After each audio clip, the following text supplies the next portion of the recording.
मैं आप सब मोमिनीन का शुक्रिया अदा करता हूँ कि काफ़ी सारे मोमिनीन देहात से तशरीफ़ लाए हैं।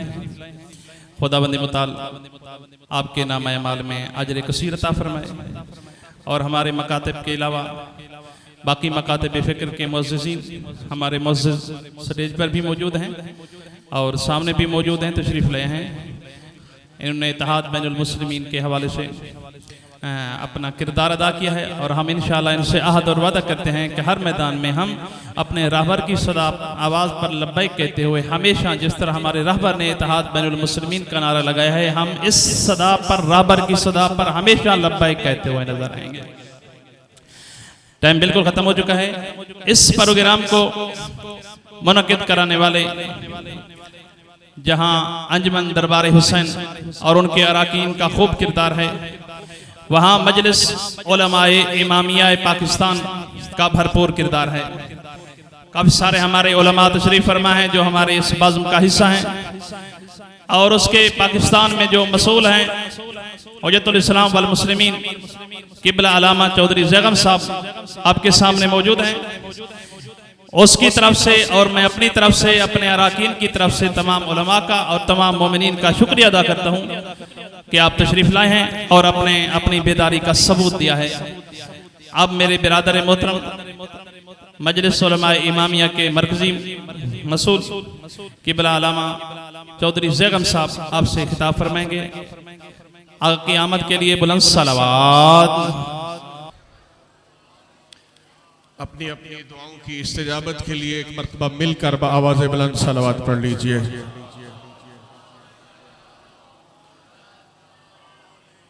ज़ुहूर इमाम ज़मा में ताजील के लिए और शहादत के मुतमन्नी हजरात मिलकर आवाज़ बुलंद सलावात पढ़ लें।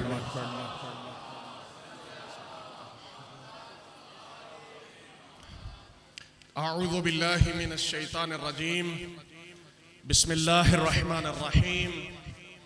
अल्हम्दु लिअहलिही वस्सलातु अला अहलिहा। अम्मा बाद। बिस्मिल्लाहिर रहमानिर रहीम। रब्बि इश्रह ली सदरी वयस्सिर ली अमरी वहलुल उक़दतम मिन लिसानी यफ़क़हू क़ौली। सुम्मा बाद। क़ाल अल्लाहु तबारक व तआला फ़ी किताबिहिल मजीद व फ़ुरक़ानिहिल हमीद व क़ौलुहुल हक़ मिनल हक़ इलल हक़ फ़िल हक़। बिस्मिल्लाहिर रहमानिर रहीम। अम्मन हुवा क़ानितुन अनाअल लैलि साजिदन व क़ाइमन यहज़रुल आखिरा व यरजू रहमत रब्बिह क़ुल हल यस्तविल लज़ीना यअलमून वल्लज़ीना ला यअलमून। सलवात पढ़ ले मोहम्मद व आले मोहम्मद पर।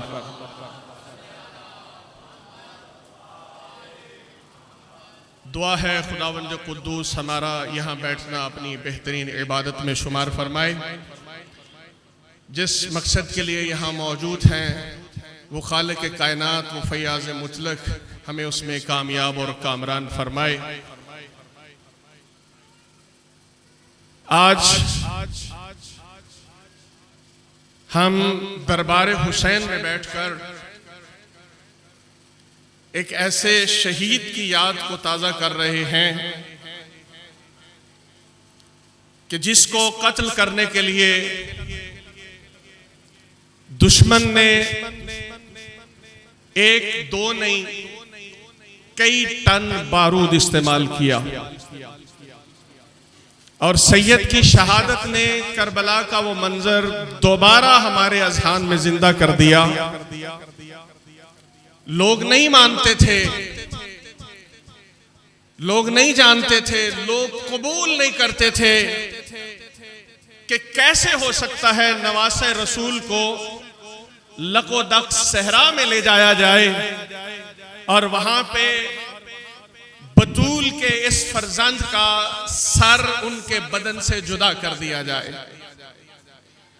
ये मुमकिन नहीं है। लोग सोचते थे कि ये शिया कहते हैं कि अली का शेर बहादुर बेटा अबुल फजल अब्बास कैसे उसके बाजू उसके तन से जुदा किए जा सकते हैं। कोई इस बात को तस्लीम करने के लिए तैयार नहीं था किस तरह जिस्मों की पामाली मैदान करबला में हुई। कोई इस चीज को कबूल करने के लिए तैयार नहीं था। ये बच्चों की तस्वीरें मेरे और आपके सामने हैं, लेकिन इन बच्चों में से एक बच्ची जिसका फकत पैराहन मिला, कुर्ता मिला, उसने साबित किया कि खुदा रहमान के और शैतान के नुमाइंदों में फर्क है। कल जनाब सकीना के जिस्म अत्थर पे अगर कोई निशान थे, तो आज की ये मजलूम बच्चियां जिनके फकत कुर्ते, जूते और बस्ते में हमें मुयस्सर है, हमें करबला की याद को ताजा करने के लिए और करबला को बतलाने के लिए काफी है। शहीद अली लारीजानी, उनके भाई के जुमले हैं, आगा साहब की मौजूदगी में बात कर रहा हूं। वो कहते हैं कि मेरा भाई बेऐन ही करबला की तस्वीर बना है। हमारे पास अपने भाई का सिर्फ एक हाथ आया है, जिसके ऊपर एक अंगूष्ठरी बाकी। जो नहीं मानते थे उनको मानना पड़ेगा, लेकिन ये अंगूष्ठरी का बच जाना, जिस्मों का फना हो जाना, हमारे बच्चों को मारा जाना, ये एक बात वाजे कर रहा है कि हम किसी नजरिए पे कायम हैं। हमारी सोच, हमारी फिक्र, हमारा नजरिया मजबूत है। यजीद की मैदान करबला में यह सोच थी, वो ये नजरिया लेके गया था कि मैं हुसैन को कत्ल कर दूंगा, उसकी शहादत के बाद जिसमें अथर पामाल हो जाएगा, लखो दक सहरा है, किसी को खबर नहीं होगी। लेकिन एक ऐसी मखदूमा मैदान में उतरी जिनकी सुन्नत आज आप अदा फरमा रहे हैं। वो मखदूमा कायनात, वो अली की शेर दिल बेटी मैदान करबला में उतर कर एक जले हुए खामे की चोप को पकड़कर हुसैन के यतीमों का तवाफ करके दुश्मन को ललकार के यह कह रही थी कि तुम ये चाहते हो कि अल्लाह का दीन खत्म हो जाए, तुम ये चाहते हो कि रसूल की सुन्नत खत्म हो जाए, मैं ज़ैनब अभी जिंदा हूं और मेरा ज़ैनबी किरदार हुसैन की शहादत को छुपने नहीं देगा। और ये सुन्नत जनाब सैयदा ज़ैनब है, मजलूमों के खूनों की तशहीर तेरी सुन्नत है, शहीदों के लहू की तशहीर बिन्त ज़हरा तेरे खुतबों की सदा बाकी है। ऐ ज़ैनब आलिया, कल आपके मां जाए को मैदान करबला में मारा गया, आज आपके बेटे को इस सरजमी में 2026 में खून में गिलता किया गया। आज ये ज़ैनबियात, आज ये सज्जाद, इमाम सज्जाद का किरदार अदा करने वाले आपकी सुन्नत के इह्या के लिए मौजूद हैं। और तारीख ये बयान करती है कि जिस मर्द कलंदर, मर्द मुजाहिद का हम चेहरा मना रहे हैं, एक एक रूप इसका हमारे लिए उसवा हुसैनी का रूप है। आप देखें, कमांडर की शक्ल में, सिपाही की शक्ल में, मुजाहिद की शक्ल में बेहतरीन कमांडर नजर आता है, उस्ताद की शक्ल में बेहतरीन मुअल्लिम नजर आता है, रहबर की शक्ल में बेहतरीन फकीह नजर आता है। और ये फकीह किस तरह से आपको नजर आता है? मैं जिस आयत की तरफ जो मैंने तिलावत की है उसका तर्जुमा एक हिस्सा करता हूं, अगला ज्यादा पहला हिस्सा नहीं। उसमें खुदावंद कुद्दूस ये कहता है, हल यस्तविल लदीना यअलमून वल्लदीना ला यअलमून। इस्तिफहाम है, उलमा की मौजूदगी में बात करनी, यानी सवाल किया गया है। अल्लाह का कुरान आपसे मुझसे ये कह रहा है कि क्या जानने वाले और ना जानने वाले दोनों बराबर हैं? आपकी नजर में क्या है ये बात? जो अहले अक्ल है वो यकीनन कहेगा इस कुरान की ताईद है, अक्ल की ताईद है कि जानने वाले और ना जानने वाले दोनों बराबर नहीं हो सकते। जिनके पास इल्म है, क्यों? जिनके पास इल्म है, उस इल्म की बुनियाद पे हम रफ्ता रफ्ता आगे बढ़ेंगे और अपनी आखिरी मंजिल को पाएंगे। इसलिए इल्म का मकाम है, दर्जा है। और मुमकिन है ये कोई समझे कि मैं चूंकि स्कूल नहीं गया, बच्चों को स्कूल नहीं, मेरी माँ अपने बच्चे के लिए पहली दरसगाह है, बाप अपनी औलाद के लिए पहला मुअल्लिम है, ये मुदर्रिस है, मुअल्लिम है, तालीम देने वाले हैं, सिखाने वाले हैं। इनका मकाम और मर्तबा क्या है, ये किस हैसियत से, चूंकि ये इल्म जब देते हैं तो फिर इल्म का आखिरी दर्जा जो आता है वो नजात और कामयाबी की सूरत में आता है। बीच में बहुत सारे गैप है जो वक्त की कमी की वजह से मैं पेश नहीं कर सकता। उलमा के सामने पहले अपनी गुजारिशात पेश कर चुका हूं। चूंकि अगर इंसान तालीम लेगा, इल्म लेगा, तो इल्म का नतीजा क्या होगा? इल्म का पहला नतीजा यह होगा कि वो मारिफत की मंजिल पे आ जाएगा। तवज्जो है मेरी जानिब? मैं एक छोटी सी मिसाल, आप सब हजरात इस पंडाल के अंदर मौजूद हैं। दरबार हुसैन में मेरे भाई, मेरी माएं, बहनें, उलमा सब मौजूद हैं। आपके पास एक आला है। इस वक्त खामोशी के साथ एक सवाल करता हूं, आपके पास जुबान है? जुबान, जीभ, टंग, लिसान, आपके पास ये जुबान तो पहले भी थी, लेकिन जब मैंने तवज्जो दिलाई है तो उस लम्हे, बेऐने ही उस लम्हे अपनी जुबान की तरफ आप सब मुतवज्जे हुए हैं। ऐसा है या नहीं है? जिसके कान तक मेरी ये आवाज गई है, मर्द है, खातून है, छोटा है, जवान है, बड़ा, जब मैंने सवाल किया है, जुबान तो आपके पास पहले भी है, लेकिन आपने खुद अपने जहन को अपनी जुबान की तरफ तवज्जो दिलाई और बाज ने उसको हरकत भी दी होगी। ऐसा है? अच्छा, दूसरा सवाल करता हूं, आपकी सांसें चल रही हैं या नहीं चल रही? ये तो पहले भी चल रही थी, लेकिन जब मैं आपसे सवाल कर रहा हूं, मैं आपसे पूछ रहा हूं, पहले ऑटोमेटिकली चल रही थी, अब मैनुअल हो गई है। कोई लंबी सांस ले रहा है, कोई छोटी, सब महसूस कर रहे हैं ना। ये क्या है? आपके पास ये चीजें, अशिया मौजूद हैं पहले से। इल्म आपके पास इनका पहले से मौजूद है, लेकिन जब आपने इस इल्म को बढ़ाया, इसकी जानिब तवज्जो कर ली, तो आप एक अगली मंजिल पे फायज हो गए। आपने उसको जानना शुरू कर दिया कि ये इस तरह मुतहर्रिक है, ये इस तरह से काम कर रही है। तो ये जो अगला मरहला है, ये मरहला कहलाता है मारिफत का। तो जब आप इल्म से मारिफत की तरफ सफर करेंगे, तो मारिफत के बाद आपको कौन सी मंजिल नसीब होगी? मारिफत के बाद आपको विलायत की मंजिल नसीब हो जाएगी। और जब, मुख्तसर कर रहा हूं, वक्त के अंदर तमाम करूंगा, जब विलायत की मारिफत नसीब हो जाएगी, तो फिर क्या होगा? जिसको वली मानते हैं वो आपका शाफी बनकर आपके सामने आ जाएगा। जिसकी मार्फत, जिसकी विलायत को आप कबूल करते हैं, वो आपके लिए क्या बनेगा?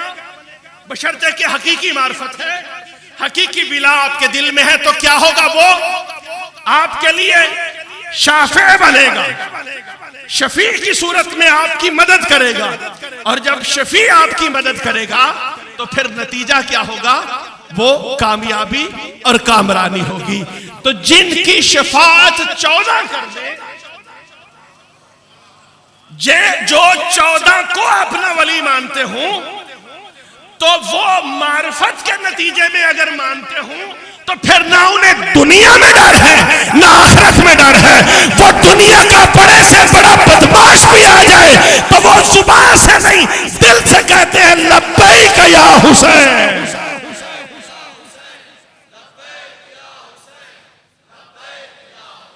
और ये करके दिखाया, इस आलम बाअमल ने ये करके दिखाया। हर रोज नई से नई धमकी, नए से नया तरीका इख्तियार किया जाता, लेकिन कुर्बान जाऊं इनकी मार्फत पे और इनके करीबियों की मार्फत पे कि जिन्होंने इनको अपना ऐसा राहबर कि इनके हल्का एहसार से फिक्री तौर पर भी दूर नहीं होते थे, ज़हनी तौर पर भी दूर नहीं होते थे और किसी सूरत में भी इनकी बात को रद्द नहीं करते थे। जो बात राहबर कह देता था ये कहते थे वो तो अपनी बात में हक्का और सच्चा है, लेकिन इसके मुकाबले में आने वाला इंशाअल्लाह तबाह और बर्बाद। और आपने देखा अभी इस वक्त सूरत हाल ये है, हम सालिस हैं, सारी दुनिया मानती है, लेकिन जैसे हम सालिस हैं इंशाअल्लाह किबला उसकी तशरीह करेंगे हम किस अंदाज के सालिस हैं, कबूल है, लेकिन अहले इल्म और इनका मकाम और मर्तबा है।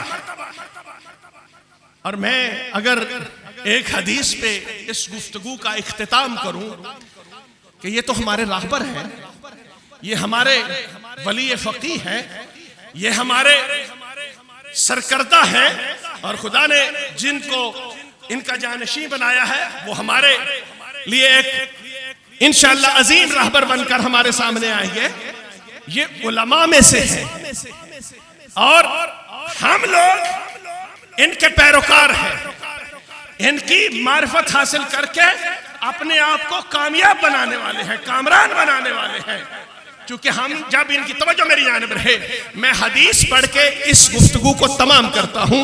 मेरे रसूल से किसी ने पूछा या रसूल अल्लाह हमें जरा आखिरी जमाने के बारे, तवज्जो मेरी जानिब, आखिरी जमाने के बारे में चंद एक निशानियां बयान फरमाइए, तवज्जो करना चाहता हूं, खुसूसन नौजवान तबके, क्योंकि ये नौजवानों के लिए खास तौर पर ये महफिल जो सजी है या सजाई है इसमें नौजवानों का बहुत बड़ा किरदार है। और मैं देख रहा हूं पाकिस्तान भर में मुमकिन है राहबर की जिंदगी में नौजवानों ने वो किरदार अदा न किया हो जो उनकी शहादत के बाद मैदान में उतर के किया है। क्योंकि राहबर हमेशा फरमाया करते थे कि नौजवानों को 3 उमूर की जानिब तवज्जो देनी चाहिए। एक, उनको हमेशा उम्मीद होनी चाहिए, अच्छे की उम्मीद होनी चाहिए, एक क्रिएटिव होना चाहिए, खलाकियत होनी चाहिए, नई से नई चीज उनको इजाद करनी चाहिए, और एक हमेशा लोगों पर भरोसा करने की बजाय अपने दस्तों गिरबां पे ताकत के तौर पर अपनी जान को मैदान में उतार कर तकवा की बुनियाद पर जब वो काम करेंगे तो उसका नतीजा कामयाबी और कामरानी होगा। चूंकि नौजवान के अंदर सलाहियत है, नौजवान जानता है, उसके अंदर हिम्मत है, ताकत है। एक आम घोड़ा और एक सुधाया हुआ घोड़ा, दोनों में बहुत फर्क है। आम घोड़े को मैदान में छोड़ेंगे डी ट्रैक हो जाएगा, लेकिन अगर सुधाया हुआ घोड़ा आप मैदान में छोड़ेंगे वो पहली पोजीशन ले जाएगा। तो अगर नौजवान उलमा की सीरत, उलमा की नसीहत, उलमा की इक्तदा में अपने आप को मैदान में उतरे तो ये हो नहीं सकता कि कामयाबियां और कामरानियां उनके कदम ना चूमें।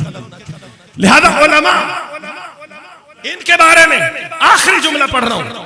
रिसालत नबी सल्लल्लाहु अलैहि वसल्लम से किसी ने पूछा या रसूल अल्लाह हमें आखिरी जमाने की चंद एक निशानियां बयान फरमाइए। सलवात पढ़े मोहम्मद वाले मोहम्मद पर।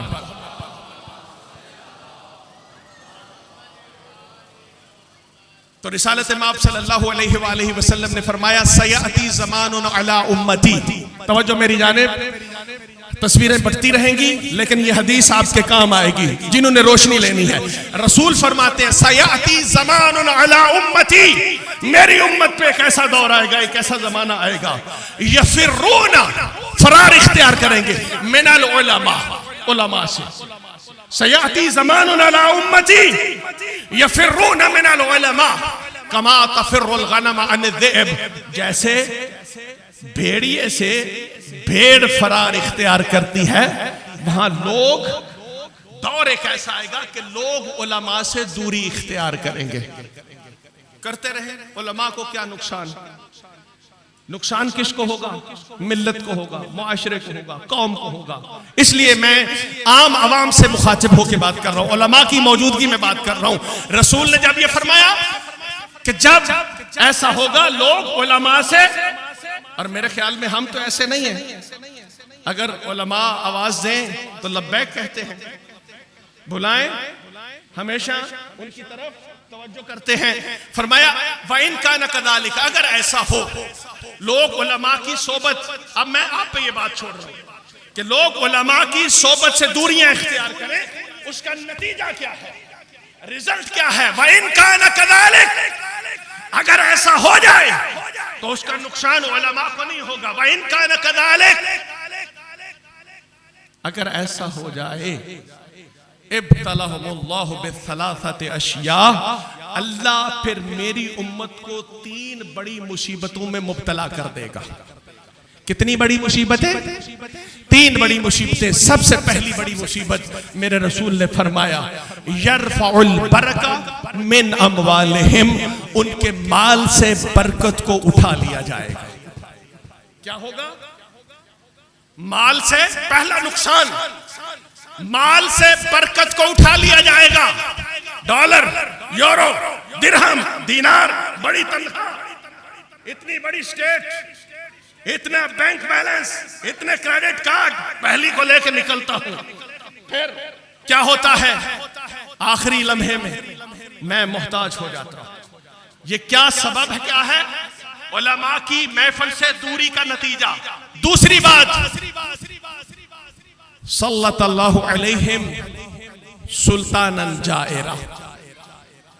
पहला माल से बरकत का उठ जाना, दूसरी सल्लल्लाहु अलैहिम सुल्तानन जायरा, जाबिर हुक्मरान उन पर नाफिज कर दिए जाएंगे। अल्हम्दुलिल्लाह हमें तो आदिल हुक्मरान मिल गए। पूरी दुनिया में जो मुल्क भी जहां पे भी तकसीम है, सबके आदिल हुक्मरान हमारे सामने हैं। आप रोजाना देखते हैं। दोनों बड़े नुकसान हैं मेरे बुजुर्गों, मेरे भाइयों। उलमा से दूरी का नतीजा, माल से बरकत उठ जाए, जाबर हुक्मरान आ जाएं, ये दोनों बड़े नुकसान, ये दुनियावी नुकसान है। लेकिन तीसरा बड़ा नुकसान वो सिर्फ दुनिया का नुकसान नहीं, बल्कि जो उलमा से दूरी इख्तियार करे, मेरा रसूल फरमाता है यखरजून मिन दुनिया बिला ईमान, जब ऐसा शख्स दुनिया को छोड़ के जाएगा तो उसको ईमान की मौत नहीं बल्कि बेईमान की मौत आएगी। खुदावंद कुद्दूस हमें इल्म और अहले इल्म से जुड़े रहने की तौफीक अता फरमाए। व आखिर दावाना अनिल हम्दुलिल्लाहि रब्बिल आलमीन। सल्लल्लाहु अलैहि मोहम्मद व आले मोहम्मद।